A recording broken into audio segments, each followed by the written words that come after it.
Hello बच्चों, कैसे हो आप सब। मैं आशा करती हूँ आप सब बहुत ही अच्छे और स्वस्थ होंगे।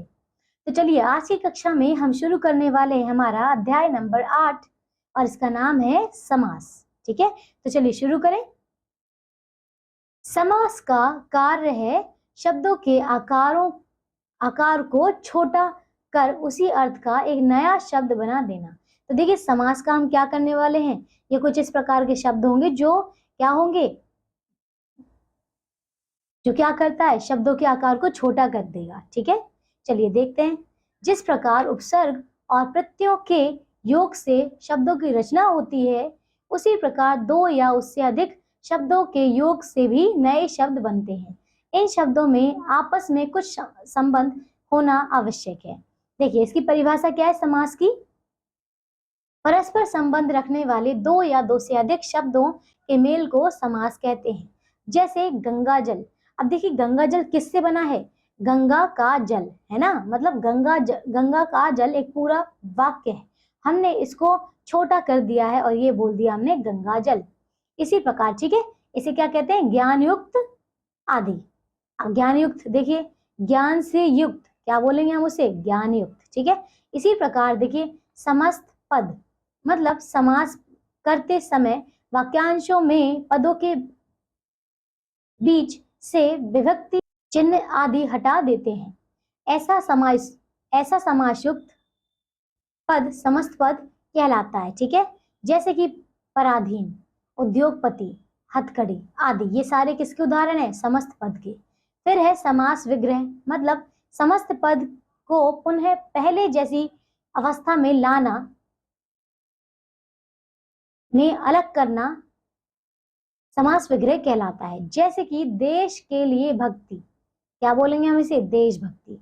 आपने देखा कि देशभक्ति एक हमारा शब्द था जिसको हमने तोड़कर क्या लिखा, देश के लिए भक्ति। ठीक है, अब देखिए पूर्व पद तथा उत्तर पद। समास युक्त पद में दो पद होते हैं, पूर्व पद और उत्तर पद। ठीक है, उदाहरण क्या क्या है, समस्त पद देखिए अमृत धारा, मतलब क्या है इसमें, देखिए पूर्व पद क्या है इसमें, अमृत। ठीक है, अब देख रहे हैं कि इसमें पूर्व पद मतलब पहला पद कौन सा है, अमृत। दूसरा देखिए गुरु दक्षिणा, मतलब पहला पद है इसमें गुरु। उत्तर पद देखिए जैसे धारा, अब धारा, अमृत की धारा, धारा पीछे आया ना, विग्रह हो गया ये दक्षिणा। अब देखिए दक्षिणा में क्या हो जाएगा, गुरु के लिए दक्षिणा। ठीक है, ये हमने उसका विग्रह कर दिया। फिर है समास विग्रह के भेद। अब किस प्रकार हम समास को और किस प्रकार हम समास विग्रह कर सकते हैं, उसके भेद। ठीक है, समासों में कहीं पहला पद प्रधान होता है तो कहीं दूसरा, कहीं दोनों पद प्रधान होते हैं तो कहीं कोई भी पद प्रधान नहीं होता। इस प्रकार समासों के भेद उनके भेदों के आधार पर किए जाते हैं। इस आधार पर समास के चार प्रमुख भेद किए जाते हैं, अव्ययीभाव समास, तत्पुरुष समास, बहुब्रीहि समास और द्वंद्व समास। ठीक है, सबसे पहले पढ़ते हैं अव्ययीभाव समास। जिस समास में पहला पद अव्यय हो उसे अव्ययीभाव समास कहते हैं। इसका पहला पद प्रधान होता है। इस प्रक्रिया से समस्त पद भी अव्यय की भांति कार्य करता है। जैसे प्रतिदिन, प्रति प्लस प्रति जमा दिन। ठीक है, क्या बन जाएगा, प्रतिदिन। यहाँ प्रति अव्यय है, प्रतिदिन समस्त पद में भी अव्यय की भांति कार्य करता है। अनेक उदाहरण देखिए क्या क्या है, समस्त पद कौन सा है, आजीवन, और इसका विग्रह करेंगे तो क्या हो जाएगा, जीवन पर्यंत या फिर जीवन भर। हथकड़ी, हर घड़ी मतलब घड़ी घड़ी। साफ साफ मतलब बिल्कुल साफ। समस्त पद कौन सा, देखिए गली गली, जब इसका विग्रह करेंगे तो क्या हो जाएगा, प्रत्येक गली। इसी प्रकार प्रत्यक्ष मतलब आंखों के सामने। भरपेट मतलब पेट भरकर। ठीक है, तत्पुरुष समास देखते हैं। जिस सामासिक पद का दूसरा पद प्रधान हो वह तत्पुरुष समास कहलाता है। इस समास में कर्ता और संबोधन कारकों को छोड़कर शेष कारकों की विभक्ति पूर्व पद और उत्तर पद के बीच लुप्त रहती है। जिस कारक भी विभक्ति होती है उसी के नाम पर तत्पुरुष समास का नामकरण होता है। विभक्तियों के अनुसार तत्पुरुष समास के लिए निम्नलिखित 6 भेद है। ठीक है, अब देखिए कौन कौन से 6 भेद है। पहला है कर्म तत्पुरुष, फिर है करण तत्पुरुष, संप्रदान तत्पुरुष, अपादान तत्पुरुष तत्पुरुष, संबंध तत्पुरुष और अधिकरण तत्पुरुष। ठीक है, चलिए तो एक एक करके देखेंगे। सबसे पहले आता है कर्म पुरुष, कर्म तत्पुरुष। तो देखिए क्या है इसमें, पूर्व पद में कर्म कारक की विभक्ति को का लोप। ठीक है, अब देखिए समस्त पद कौन सा है इसमें, परलोक गमन। ठीक है, तो विग्रह करेंगे तो क्या हो जाएगा, परलोक को गमन। ठीक है, इसी प्रकार जेव कतरा, मतलब क्या होगा, जेव को काटने वाला, को आया ना बीच में। समस्त पद देखिए, यश प्राप्त, मतलब यश को प्राप्त। ठीक है, दूसरा है करण तत्पुरुष। अब देखिए इसमें क्या है, पूर्व पद में करण कारक की, पूर्व पद में करण कारक की विभक्ति से के द्वारा का लोप। अब देखिए क्या है, जैसे कि उदाहरण है हमारे पास ईश्वर प्रदत्त। अब क्या मतलब है इसका, ईश्वर द्वारा प्रदत्त, हमने क्या लगाया बीच में, द्वारा लगाया ना, या फिर से। देखिए से का उदाहरण क्या है, हस्तलिखित, मतलब हाथ से लिखित। ठीक है, चलिए तीसरा है संप्रदान तत्पुरुष, मतलब संप्रदान कारक की विभक्ति के लिए का लोप। अब इसमें के लिए लगाएंगे तो क्या होगा, प्रयोगशाला, मतलब प्रयोग के लिए शाला। डाक गाड़ी, मतलब डाक के लिए गाड़ी। ठीक है, अपादान तत्पुरुष, मतलब अपादान कारक की विभक्ति से अलग होने का भाव का लोप। अब देखिए क्या है, जैसे ऋण मुक्त, मतलब ऋण से मुक्त, पदच्युत, मतलब पद से च्युत, धनहीन, मतलब धन से हीन। ठीक है, फिर है संबंध तत्पुरुष, मतलब क्या है, संबंध कारक की विभक्ति का के की का लोप, मतलब जीवन साथी, मतलब जीवन का साथी। पराधीन, मतलब पर के अधीन। ठीक है, इसी प्रकार है अधिकरण तत्पुरुष, अधिकरण कारक की विभक्ति में पर का लोप। ठीक है, देखिए जैसे युद्ध वीर, मतलब युद्ध में वीर, घुड़सवार, मतलब घोड़े पर सवार। ओके, तत्पुरुष समास के उपभेद देखते हैं। तत्पुरुष समास के निम्नलिखित उपभेद हैं, कौन कौन से, अलुक तत्पुरुष है, फिर नच तत्पुरुष है, फिर मध्यम पदलोपी तत्पुरुष है, और कर्मधारय समास, और एक और है द्विगु समास। ठीक है, चलिए देखते हैं। सबसे पहले अलुक तत्पुरुष, जिस सामासिक शब्द के प्रथम पद की विभक्ति का लोप नहीं होता वह अलुक तत्पुरुष कहलाता है। जैसे धनंजय, मतलब धनम, जय करने वाला।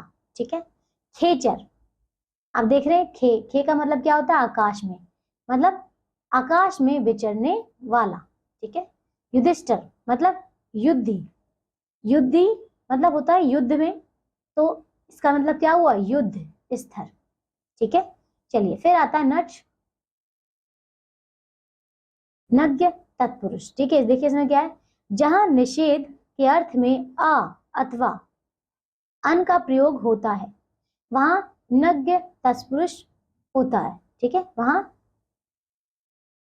नज्ञ तत्पुरुष होता है। ठीक है, जैसे अप्रिय, अब इसमें देखिए क्या होगा, अप्रिय का मतलब क्या है, ना प्रिय, असंभव मतलब ना संभव, अहित मतलब ना हित। ठीक, इसी प्रकार है तीसरा मध्यम पदलोपी, जिस सामासिक शब्द के दोनों पदों के मध्य कोई पद लुप्त हो वह मध्यम पदलोपी शब्द तत्पुरुष कहलाता है। जैसे कि वन मानुष, मतलब वन में रहने वाला मानुष। ठीक है, बैलगाड़ी, बैलगाड़ी मतलब बैलों से खींचे जाने वाली गाड़ी।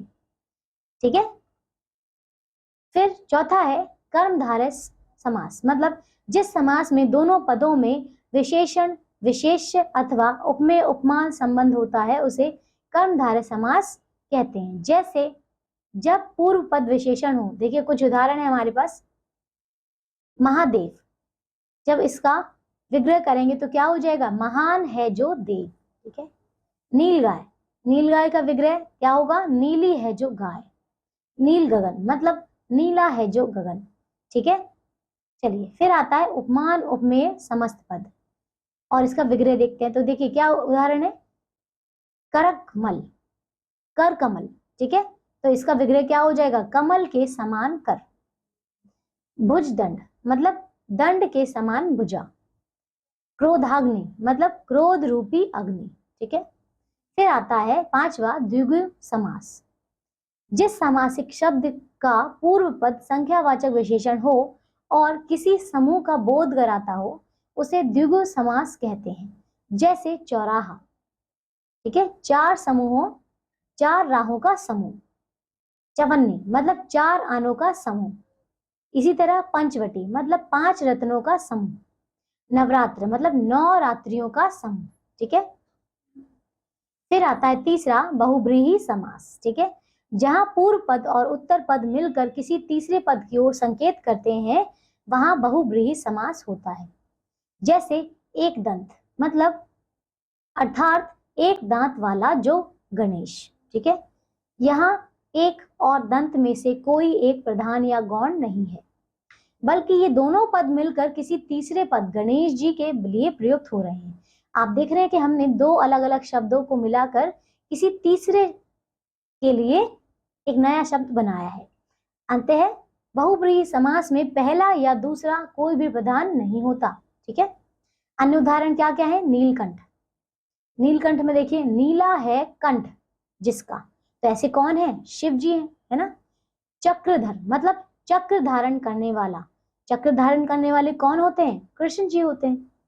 चतुर्भुज मतलब चार भुजाएं हैं जिसकी, तो वो कौन है? विष्णु। ठीक है। चौथा समास कौन सा है? द्वंद्व समास। जिस समस्त पद में दोनों पद समान हो वहां द्वंद्व समास होता है। इनमें दोनों पदों को मिलाते समय मध्य स्थित योजक लुप्त हो जाता है। जैसे रात और दिन का समस्त पद होगा रात दिन, है ना। यहाँ दोनों पद समान है। समास करते समय स्थित और का लोप हो गया है। ठीक है। उदाहरण देखिए इसके क्या क्या है। जैसे सुख दुख, इसका जब विग्रह होगा तो क्या होगा? सुख और दुख। ठीक है। छोटा बड़ा, तो इसका विग्रह होगा छोटा और बड़ा। पाप पुण्य मतलब पाप और पुण्य।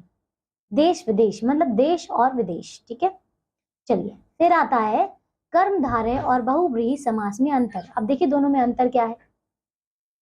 कर्मधारय समास में एक पद विशेषण या उपमान तथा दूसरा पद विशेष्य या उपमेय होता है। जैसे कि पीतांबर में पीत विशेषण है। ठीक है, और अंबर विशेष्य है। या घनश्याम में घन जो है उपमान है के समान और श्याम जो है उपमेय है। ठीक है। परंतु बहुब्रीहि समास में सारा समस्त पद ही किसी संज्ञा के विशेषण का कार्य करता है। बहुब्रीहि में पीतांबर का विग्रह होता है पीत अंबर वाला, मतलब जो कौन सा है? जो कौन है? श्री कृष्ण है। ठीक है, पीले वस्त्र वाला। घनश्याम का विग्रह होगा घन के समान श्याम है जो, तो ऐसे कौन है? श्री कृष्ण है ना। चलिए कर्मधारय और द्विगु समास में अंतर। कर्मधारय समास में सामासिक शब्द का उत्तर पद प्रधान होता है और पूर्व पद व उत्तर पद में विशेषण विशेष संबंध होता है। जैसे कि परमानंद, क्या मतलब है इसका? परम आनंद। द्विगु समास में पूर्व पद संख्यावाचक विशेषण और दूसरा विशेष्य होता है। जैसे त्रिफला, 3 फलों का समूह। ठीक है। फिर आता है बहुब्रीहि और द्विगु समास में अंतर। तो क्या है? बहुब्रीहि समास में संपूर्ण सामासिक शब्द ही विशेषण का कार्य करता है। जैसे त्रिफला मतलब 3 फलों वाला। द्विगु समास में समस्त पद व पूर्व पद संख्यावाचक विशेषण होता है और उत्तर पद विशेष्य होता है। जैसे त्रिफला 3 फलों का समूह। अन्य उदाहरण देखिए क्या क्या है। त्रिनेत्र मतलब 3 नेत्र हैं जिसके, तो कौन है ऐसे? शिव जी हैं। चतुर्भुज मतलब 4 भुजाएं हैं जिसकी, कौन है? विष्णु जी। त्रिनेत्र मतलब 3 नेत्रों का समूह। ठीक है, ऐसे ही चतुर्भुज मतलब 4 भुजाओं से युक्त। ठीक है। चलिए अब आता है संधि और समास में अंतर। संधि और समास में निम्नलिखित अंतर है। पहला, संधि में वर्णों का मेल होता है जबकि समास में शब्दों का मेल होता है। दूसरा, संधि में वर्णों के योग से वर्ण परिवर्तन भी होता है जबकि समास में प्राय ऐसा नहीं होता। तीसरा है संधिस्थ शब्दों को तोड़ने की क्रिया को विच्छेद कहते हैं और समस्त पदों को तोड़ने की क्रिया को विग्रह कहते हैं। ठीक है, तो चलिए संधि के हमारे पास कुछ उदाहरण हैं। संधि का मतलब होता है वर्णों का मेल। तो देखिए क्या है, जैसे देव जमा इंद्र, तो क्या हो जाएगा देवेंद्र।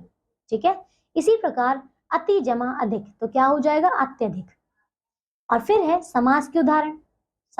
समास के उदाहरण मतलब देखिए क्या है, समास का मतलब होता है शब्दों का मेल। तो जैसे धनहीन, धनहीन को हम कैसे विग्रह करेंगे इसका, धन जमा हीन। ठीक है, घी शक्कर मतलब घी जमा शक्कर। ठीक है, तो चलिए ये अध्याय हमारा यही समाप्त होता है। इसमें चलिए आइए दोहराएं जो भी हमने इस अध्याय में पढ़ा है। समास युक्त पद को समस्त पद कहते हैं। विग्रह करने पर समस्त पद के दो पद बन जाते हैं, पूर्व पद और उत्तर पद। समास के चार प्रमुख भेद हैं, अव्ययीभाव समास, तत्पुरुष समास, द्वंद्व समास और बहुब्रीहि समास। तत्पुरुष समास का विग्रह करने पर कर्ता और संबोधन करके कारक को छोड़कर किसी भी कारक के विभक्ति चिन्ह आते हैं। तत्पुरुष समास के जिस कारक की विभक्ति चिन्ह का लोप हो जाता है उसी कारक के अनुसार उसका नाम पड़ जाता है। ठीक है, तो देखिए ये अध्याय हमारा पूरी तरीके से यही समाप्त होता है।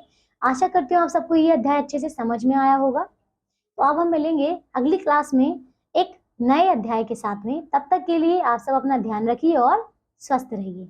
ठीक है, बाय।